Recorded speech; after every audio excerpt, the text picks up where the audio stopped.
A few weeks after that dust-up at the OK Corral, I was still after Johnny Ringo. I had tracked him and the cowboys to their hideout at a sawmill, and they were loaded for bear.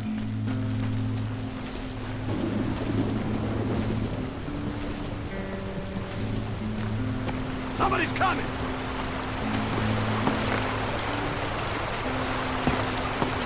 So, what exactly did Johnny Ringo do to piss you off? Well, him and that other bastard. Roscoe Bob Bryant? Yep. They both deserve to die, and I promise I'll tell you why. But first I need to tell you about the Cowboys' new boss, Curly Bill Brocious. Herb's coming! Get ready, boys.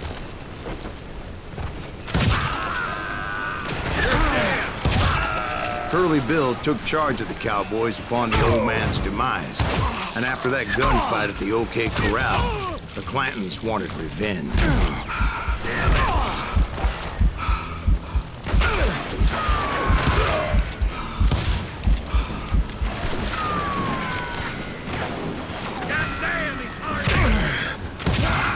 So they murdered Morgan Earp and grievously wounded his older brother, Virgil.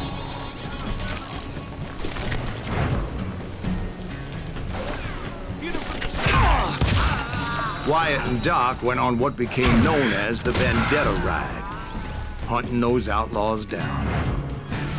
So when I showed up, that's who they thought I was.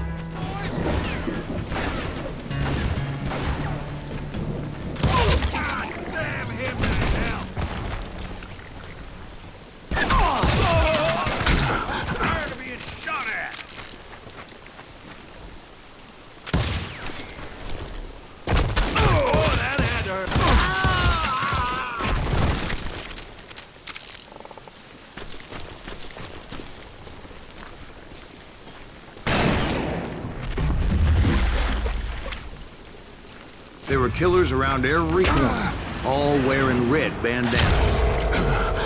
That's how the Cowboys identified each other, and I was beginning to wish I had one myself. But I wasn't about to let Ringo walk away unscathed, and that's what drove me forward. They say that Ringo was infernally fast. I hardly saw anyone faster, boy. Certainly not Wyatt Earp. That man was all hat and no cap.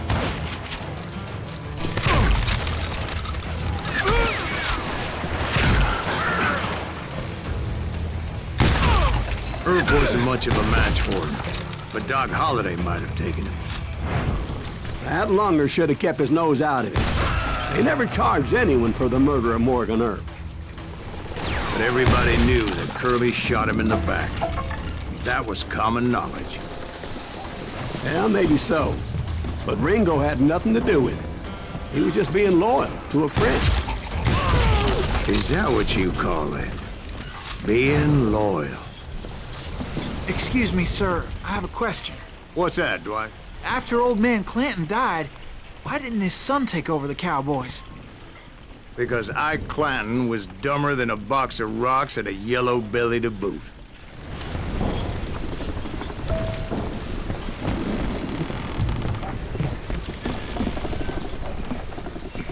Now, where was I? Taking down the entire cowboy gang single-handed. Indeed I was, Jack.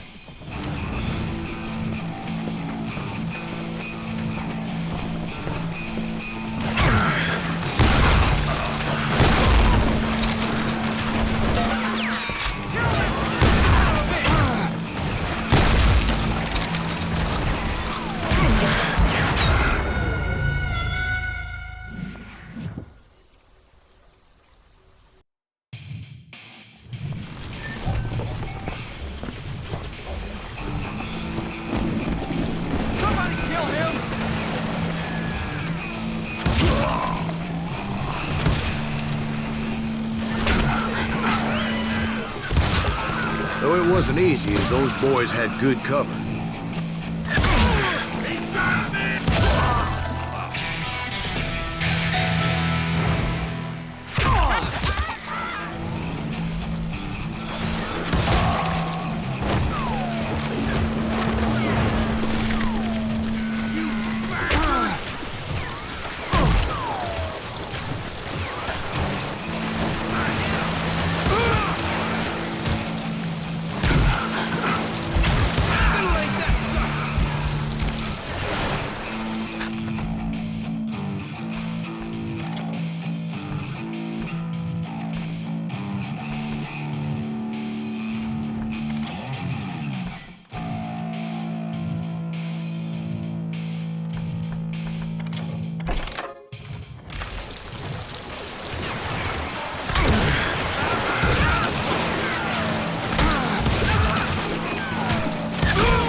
Carts everywhere, piles of lumber, and God knows what else for people to hide behind.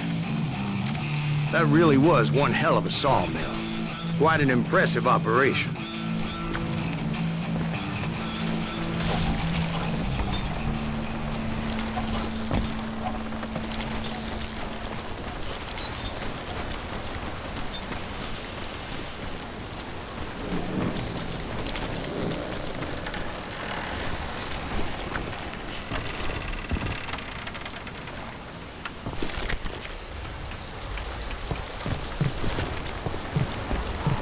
And where was Curly Bill? Did you see him?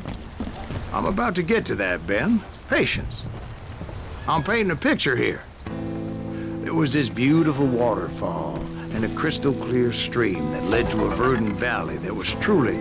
Consider your picture painted. What happened next? Well, finally the bastards that were still alive made a last stand.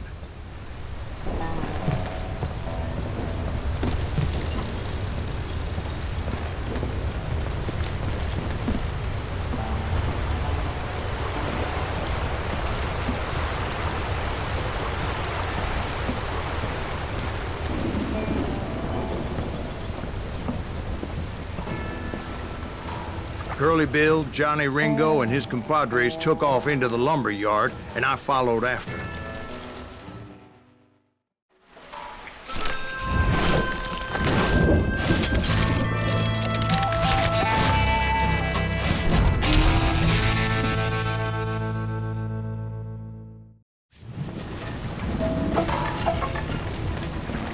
Are you saying they ran? Cowardice was not in Ringo nor Curly Bill's nature. No, sir. I never said they were running scared. They just wanted me out in the open. Time to dance with the devil! You work... Oh, kill that murderer! Send you to kill me?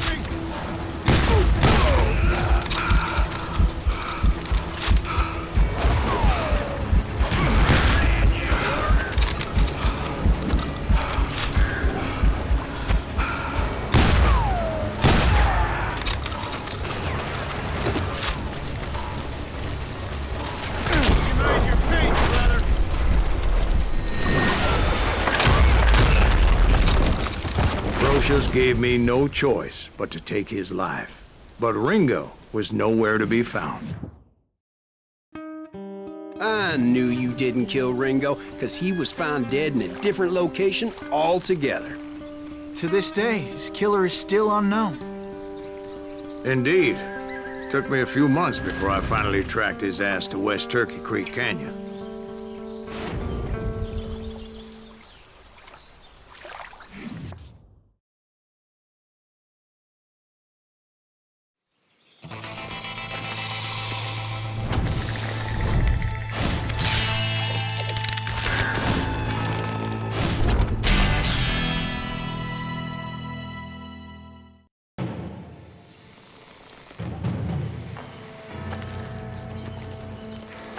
That's incredible, sir. I always thought that Doc Holliday was the one that killed him.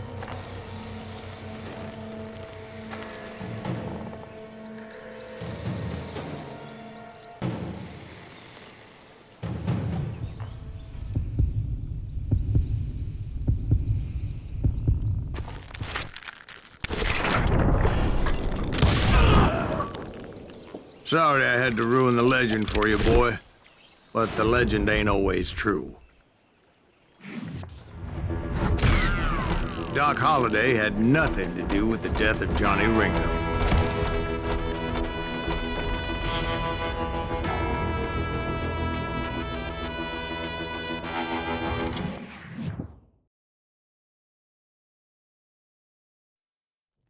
I was paid a healthy bounty for Ringo and Curly Bill, and realized there was real money to be made. That's why I went after Henry Plummer.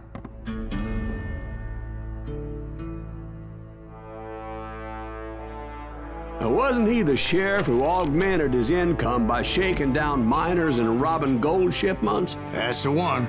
Oh, yeah, I remember him. He ran that gang of thieving outlaws called the Innocents. So it's true that you went toe-to-toe with him? Indeed I did, son. Indeed I did.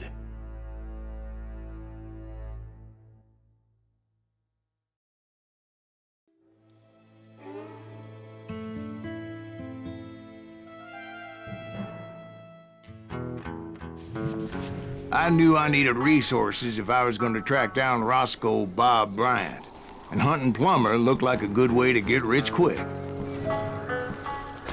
As the local vigilantes exposed him as the leader of the bandits, and put a generous price on his head. Plummer rallied his gang to plunder one last gold mine before making their escape, and that's where I thought I'd find him.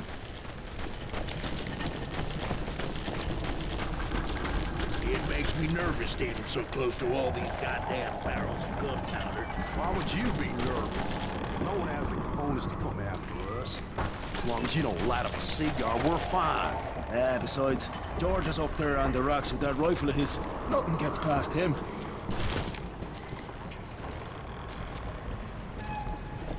As my late father pointed out to me more than once, God made men, but Samuel Colt made them equal.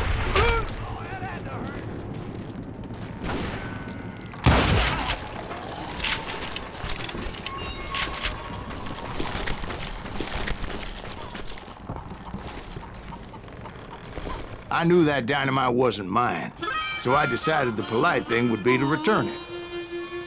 It was the biggest gold rush since Sutter's Mill in '48. Unfortunately, prospectors weren't the only ones drawn to those riches.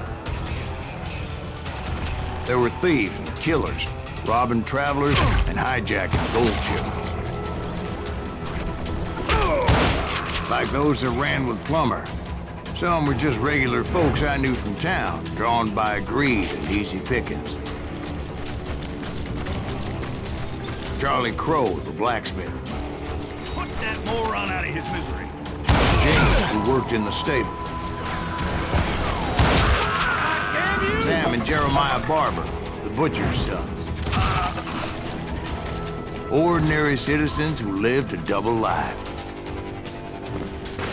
Stealing and thieving and murdering their neighbors. Of course, the rest were veterans of the Civil War. Stone-cold killers trained on the bloody fields of Shiloh and Antietam.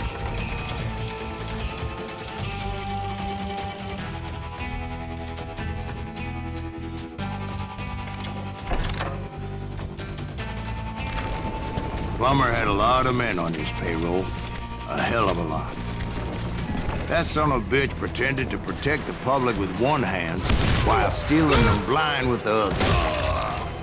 He set up a defensive perimeter which I had no idea how to breach. Dangerous, desperate individuals.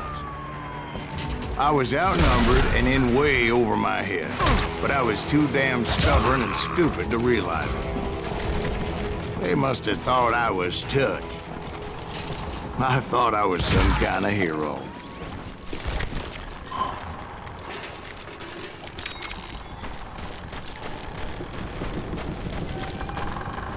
I finally made it past and headed on to meet my destiny.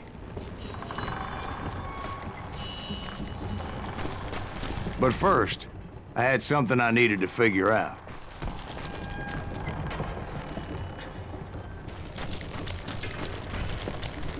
I had a few ideas on how to get into that mine, but once I made my decision, I knew there was no turning back. So my first thought was to enter the nearest mine portal. I saw an entrance. Made sense. It was the quickest way in, but that also made it more dangerous, as there would undoubtedly be enemy pickets posted along the way.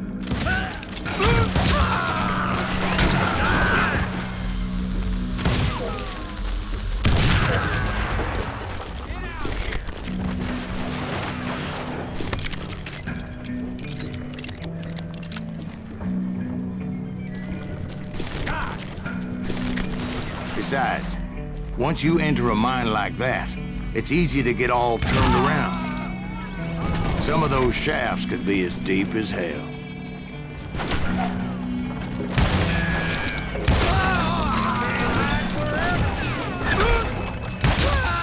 A single stumble or misstep can easily end in a deadly plunge to oblivion.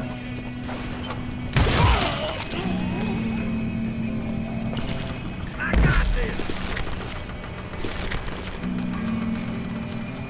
I do not deserve to die like this!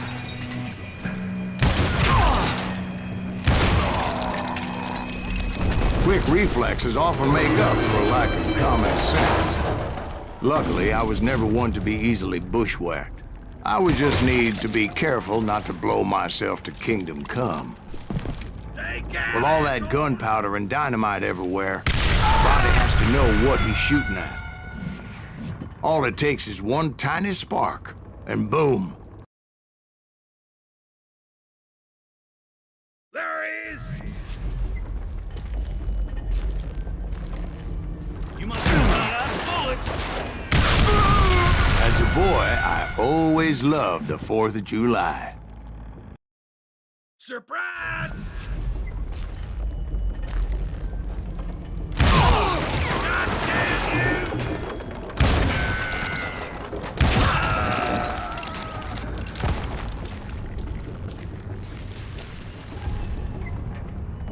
One wrong bullet could have turned that mine into a dad-blasted tomb.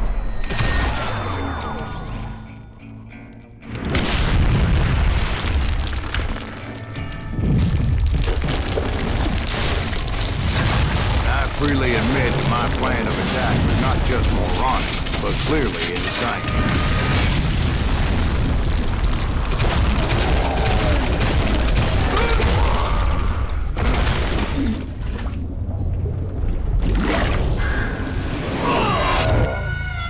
It's a good thing that I abandoned that ridiculous plan before I even tried it.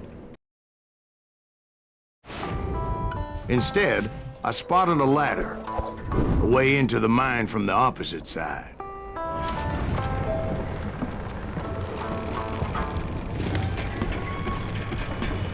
It was a long way around, but that approach seemed more sensible at the time. Of course, being I had a problem with heights, that scaffolding scared the bejesus out of me. Climbing down that ladder required some caution. Because even though I had a younger man's reflexes, no man can dodge a damn bullet while climbing down a rickety ladder.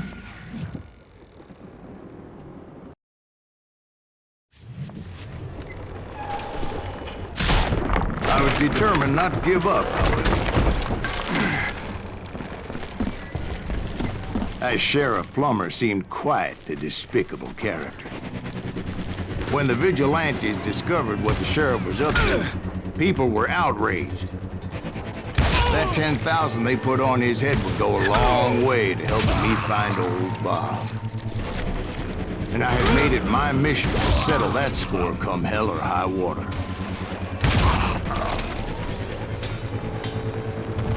But first, I would have to make a choice.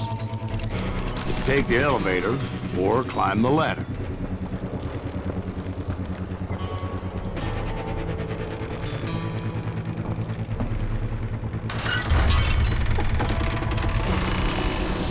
I picked the more convenient and more dangerous route.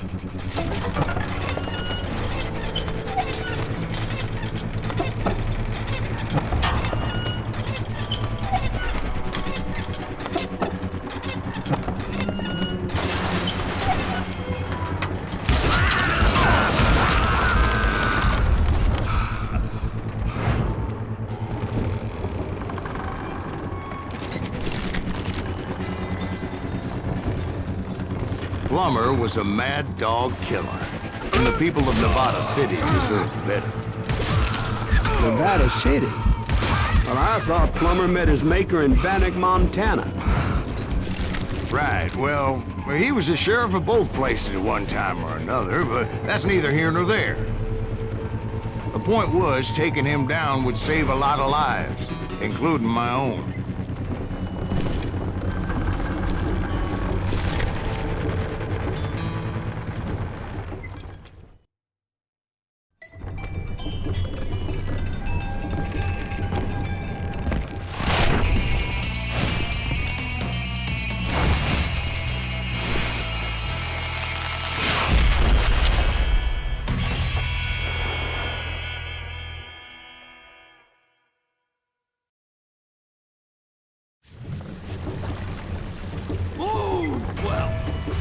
day is just getting worse and worse for you.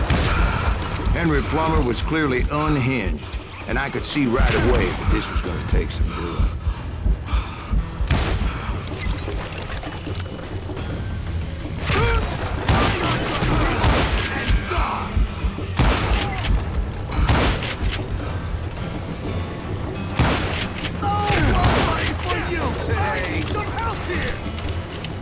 Come on, boys! Take this cocksucker out!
So that's how Henry Plummer died. Him and his crew were worth their weight in gold.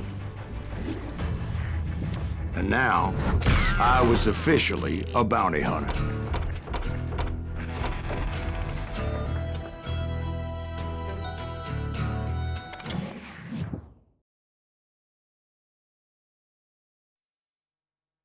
So, did you finally go after that Bob feller? Well, I heard word he was in Kansas with John Wesley Hardin. So that's where I went. Where in Kansas? Abilene. Why do you ask, Ben? No reason. Was Hardin as fast as Ringo? Ringo was fast, but John Wesley was as fast as the devil himself.